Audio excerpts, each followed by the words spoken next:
आइए सभी हरिभक्त अपने स्थान पर खड़े हो जाए और स्थान पर खड़े होकर प्रभु जी की आरती का आनंद लीजिए सभी। श्री भागवत भगवान की ये आरती पापियों को पाप से तारती। बोल भागवत भगवान की जय हो।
से है कथा आरंभ होता है। आओ वीर हनुमान आसन आन विराजिए, मारो नगर करो कल्याण। श्री कृष्ण की जय जय श्री राधा, जय जय नवल किशोर,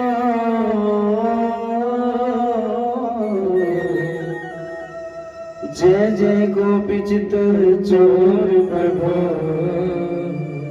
मेरा जय जय माखन चोर। कि मैंने तो अब सौंप दियो जीवन को सब भार तुम्हारे हाथों में, मेरी हार तुम्हारे हाथों में, मेरी जीत तुम्हारे हाथों में। कि राधा राधा राधा, कि राधा मेरी स्वामिनी, मैं राधे तेरो दास, जन्म जन्म मोहे दीजियो श्री वृंदावन को। अरे बरसाने गे जय हो, राधा रानी गे जय हो, हलवेली सरकार गे जय हो। कल बड़ी ही विचित्र कथा सुनी आप सब भक्त प्रेमियों ने, भागवत प्रेमियों। मन बुद्धि चित्त आत्मा को प्रभु जी के चरणों में लगाइए और श्रवण कीजिए प्रभु जी की कथा, जिस कथा को रसपान करने से यह लोक और परलोक सुखी हो जाते हैं। आइए सत्य चित्त आनंद देने वाले प्रभु की कथा का रसपान करते हैं। आज हम आपको ऐसी कथा सुनाने जा रहे हैं जिस बालक ने छोटी सी उम्र में प्रभु की प्राप्ति की। एक ऐसा बालक जिसके साथ थोड़ा सा भेदभाव हुआ। आइए ऐसी कथा का आनंद लेते हैं। साहब, हमने भी सुना था कि प्रभु की भक्ति करके मानव अमर हो जाता है, लेकिन जब कथा सुनी तो विश्वास हुआ। आप भी विश्वास कीजिए। आज उत्तान पार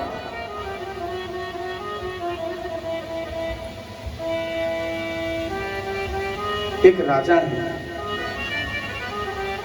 शादी तो की परंतु संतान का सुख ना हो पाया, और संतान का सुख ना होना यही दुख का कारण था उनका। सब भक्तों ने कहा कि राजा साहब क्यों घबराते हो, राजा महाराजाओं की तो कई कई शादी हो जाती है। अगर आप बुरा ना माने तो हजूर एक छोटी सी बात है कि आप भी एक शादी और कर लीजिए। क्या पता एक रानी के गर्भ से संतान का सुख ना हुआ, जो दूसरी रानी लाओ उससे तुम्हें परम सुख प्राप्त हो जाए संतान का। अब पूरी रात राजा ने सोचा कि मैं प्रेम तो इस रानी से करता हूं, अगर दूसरी रानी आ गई तो कहीं ऐसा ना हो उससे लगाव मेरा बढ़ जाए। चिंतित है। पटरानी ने कहा, धर्मपत्नी ने कहा, आप तो चिंतित लग रहे हैं। बोले हाँ देखिए, मेरे पास राज्य है, पाठ है, सब कुछ है, लेकिन मेरा जीवन सुना है। स्वामी क्या कमी है आपके पास? कोई ऐसा नहीं है जो मेरा नाम चलाए, मेरा वंश चलाए। प्रिय, आज मुझे कुछ प्रेमी मित्रों ने कुछ सलाह दी, लेकिन मैं उनकी बात नहीं मानूंगा। क्या सलाह दी? यही कि मैं दूसरी शादी कर लूंगा। घर वाली कुछ ना बोली, क्योंकि एक नारी सब कुछ बांट सकती है पर अपने पति का प्रेम नहीं बांट सकती। लेकिन रानी ने पूरी रात बैठकर यह सोचा कि अगर कोई और पटरानी आ गई तो पता नहीं मेरी कदर करे ना करे, मेरी इज्जत करे ना करे। मैं ऐसा क्या करूं? सोचा क्यों ना मैं अपनी छोटी बहन को ही अपने घर में ले आऊं।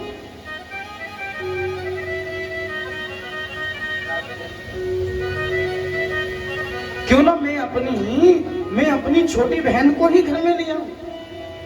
अरे कम से कम इतनी कदर तो करेगी ना कि मैं उसकी बड़ी बहन हूं, इतनी इज्जत तो रखेगी नहीं।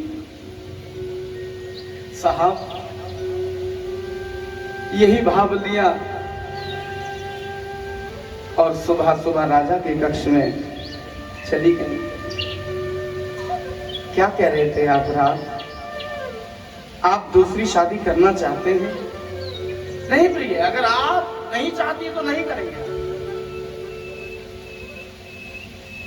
मैं तो तुम्हें वो सुख दे ना पाई, संतान का सुख जो हर इंसान का एक भाव होता है। यदि आपको शादी करनी है तो आप क्यों ना एक काम करेंगे? बोले क्या? मेरी छोटी बहन भी बहुत सुंदर है और मुझे दुख भी नहीं होगा कि मेरी ही बहन मेरे घर में है। आप क्यों ना मेरी बहन से ही विवाह कर दें? देख लो प्रिय, बाद में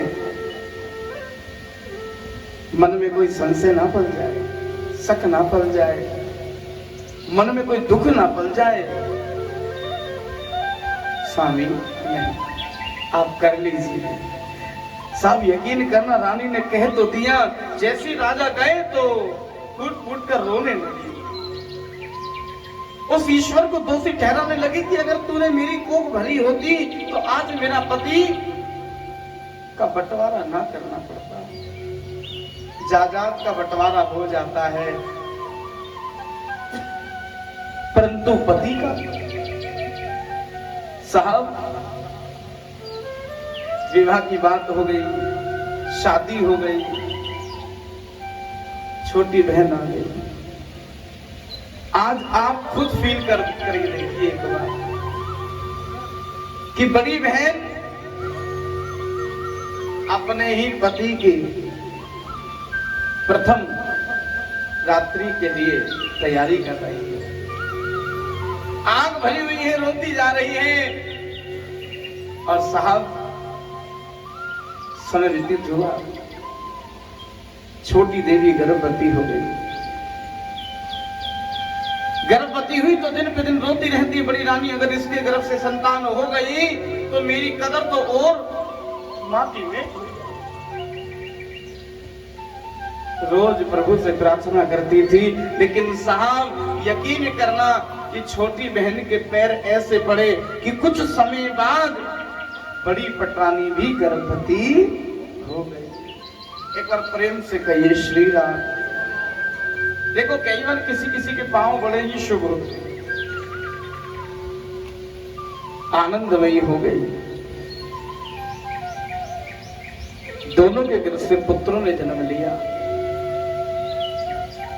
छोटी पटरानी के गर्भ से जो पुत्र हुआ है उसका नाम उत्तम रखा गया है।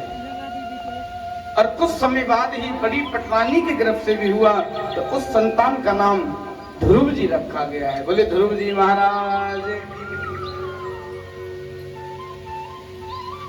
ध्रुव जी बड़े ही प्यारे बच्चे हैं। एक दिन राजा शिकार करके वापस आए तो राजा बड़े प्रसन्न है, बैठे। लेकिन साहब, उत्तम को गोदी में बिठा रखा है। ध्रुव देख रहे मुंह की ओर कि पिताजी एक बार कह दे कि आ मेरे लाडले, तू भी मेरी गोदी में बैठ जा, लेकिन नहीं कहा। बच्चा रोता हुआ माँ के पास चला गया। एक दिन राजा साहब एक युद्ध पे गए और युद्ध जीत कर आए तो मंत्री साहब ने कहा, बड़ी पटरानी जाओ आरती के थाल सजा के ले आओ। राजा साहब युद्ध जीत चुके हैं। ये भनक छोटी पटरानी के कानों में पड़ जाती है, प्रेम से कहो श्री राधे। और मेरी मैयाओं, जैसे ही भनक छोटी पटरानी के कान में पड़ी, तुरंत रोटी बनाने की तैयारी कर रही थी, तुरंत आटा लिया, आटे का ही दिया बना डाला फटाफट से। कई बार आपने देखा कुछ लोग आटे से दिया बना लेते। तुरंत उसमें घी डाला और रुई लेकर फटाफट बत्ती बनाई और थाली सजा कर आ गए। आरता उतार कर राजा साहब को अंदर लेकर आ रही हैं। इतने में बड़ी पटरानी जैसी तैयारी करके आई तो देखा सब काम हो चुका, आंख भर गया कि मेरी छोटी बहन ने इतना भी इंतजार नहीं करा कि मेरी बड़ी दीदी है, कि कम से कम दीदी को तो आने दूं, इतना भी इंतजार नहीं करा। रोती हुई अंदर आ गई, रोने लगी। हे प्रभु, तूने मेरी किस्मत में क्या लिख दिया है, क्या लिख दिया है मेरी किस्मत। समय व्यतीत होगा। एक दिन और ऐसी लीला हुई कि ध्रुव जी को गोदी में बिठा रखा है, आज प्यार कर रहे हैं ध्रुव जी से। गंगा उल्टी बह गई है प्यारे, प्रेम से कहो श्री राधे। जब गंगा उल्टी बह रही है ना, यानी कि ध्रुव जी महाराज से प्रेम कर रहे हैं। जैसे ध्रुव जी से प्रेम कर रहे, इतने में उत्तम और उत्तम की मां, उत्तम की मां ने जैसी घूर के देखा, तुरंत ध्रुव जी को गोदी से उतार दिया और उत्तम को लाड लड़ाने लगी। ध्रुव जी बोले, पिताजी एक गोदी में भैया को बिठा लो, एक गोदी में मुझे भी बिठा लो। तुरंत उत्तम की मां कहती है कि तेरे इतने अच्छे कर्म नहीं है, यदि इस गोदी में तुझे बैठना है ना, इस गोदी में तुझे बैठना है ना, तो तुझे मेरी कोख से जन्म लेना, मेरी कोख से। ये सुना तो बच्चा पिताजी की ओर देख रहा, शायद पिताजी कुछ बोलेंगे, पर साहब वो पिताजी कुछ ना बोले। बच्चा रोता रोता माँ के पास गया और आज तो बच्चे का सब्र टूट गया, धीरज टूट गया। बच्चे ने कहा, माँ आज मुझे सत्य सत्य बता दे, क्या ये मेरा असली पिता नहीं है? क्या मेरा असली पिता नहीं? प्रभु जी की सुंदर से माँ ने कहा, हुआ क्या है, सारा वृत्तांत बताया। माँ रोने लगी, मेरे साथ भेदभाव होता था, झेल रही थी, पर अब तो मेरे पुत्र के साथ भी ये सब होने लगा। माँ रोती रोती बोली, सत्य कहा मेरे पुत्र, मेरे बेटे, ये तेरा सच्चा पिता नहीं है। यदि ये सच्चा पिता होता तो तेरे साथ भेदभाव ना करता। तो माँ मेरा सच्चा पिता कहाँ मिलता है, कहाँ रहता है? तेरा सच्चा पिता तो बियावान जंगल में रहता है, जो भजन करने से, तप तपस्या करने से मिलता है। माँ वो भेदभाव तो नहीं करता ना किसी से, नहीं, वो कभी भेदभाव नहीं करते किसी से। माँ तो सो गई प्यारे, पर यकीन करना उस पुत्र को पूरी रात नींद ना आ पाई। पूरी रात वो बच्चा जगा रहा, सोचता रहा कैसे होंगे वो पिता, उनकी छवि कैसी होगी, क्या वो मुझे प्यार करेंगे, क्या वो मुझे मिल जाएंगे? यकीन करना उस बच्चे को वैराग लग गया, क्योंकि ज्ञान तो मैया ने दे दिया। भक्ति पहले से थी, ज्ञान माँ ने दे दिया और ज्ञान से वैराग हो गया और प्रातः 4 बजे स्नान आदि से वृत्त होते हुए साहब माँ के पांव पकड़ लिए। माँ माँ मुझे आशीर्वाद दे। माँ कहाँ जा रहा है बेटे? माँ सच्चे पिता की तलाश में, ऐसे पिता की तलाश में जो कभी किसी से भेदभाव ना करता। अरे लाडले मैं तो ऐसी बोल गई तुझसे गुस्से में आकर, तेरा बाप तेरे पिता तो यही है।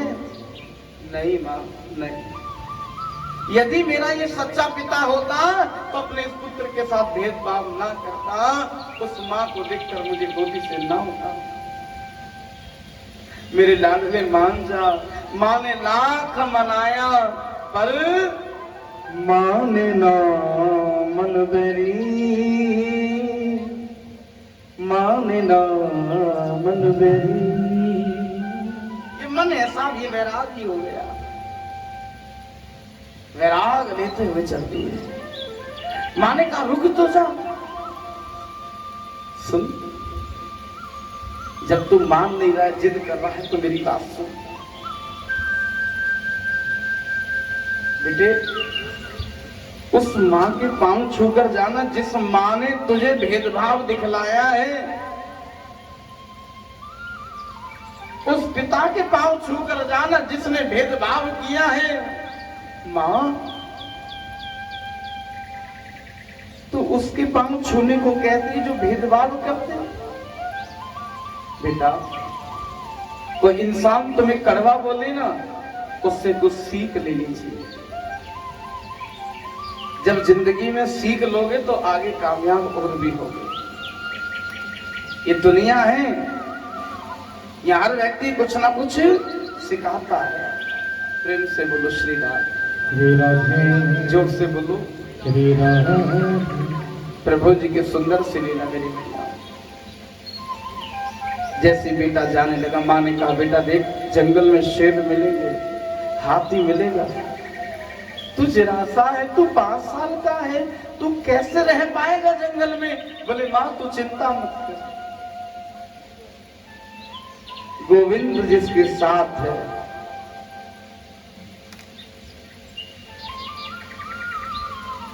उसका कोई कुछ नहीं बिगाड़ सकता। आज बच्चा जाता है और राजन छोटी माँ के जैसी पांव छूता है। माँ ने पांव पीछे कर लिए, आशीर्वाद तक ना दिया। ये भेदभाव था उस माँ का। बड़ा दुख हुआ। बड़ी पटरानी को बोले अरे इस बच्चे से कि पिताजी के पांव छूने लगा। तो पिताजी बोले कहाँ जा रहा है? बोले सच्चे पिता की तलाश में। सच्चे पिता की तलाश में जा रहा हूं। पिताजी बोले दानपात मैं समझ गया ये सब तेरी माँ की लीला है। तुम माँ बेटे मिलकर हिस्सा लेना चाहते हो, जा तुम्हें, चलो मैं बंटवारा कर देता हूं तुम दोनों भाइयों के लिए। बोले बेटा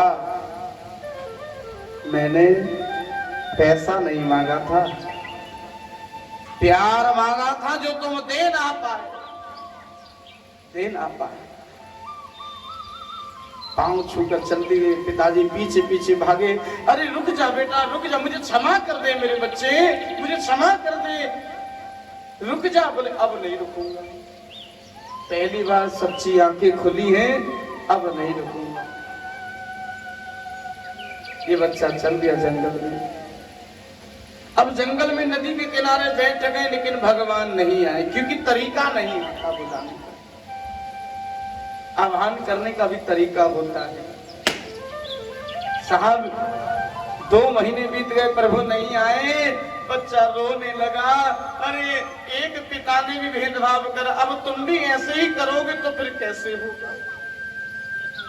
रोज रोज ऐसा होगा तो फिर कैसा होगा?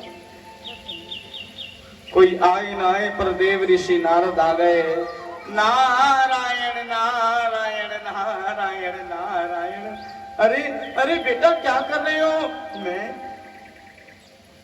मैं सच्चे पिता की तलाश में आया हूं। बोले मंत्र आते हैं? बोले नहीं। गुरु बनाया है? बोले नहीं। तो प्रभु कैसे मिलेंगे?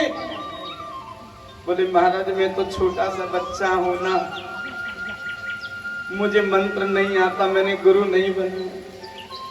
और गुरु होता क्या है ये तो बताओ।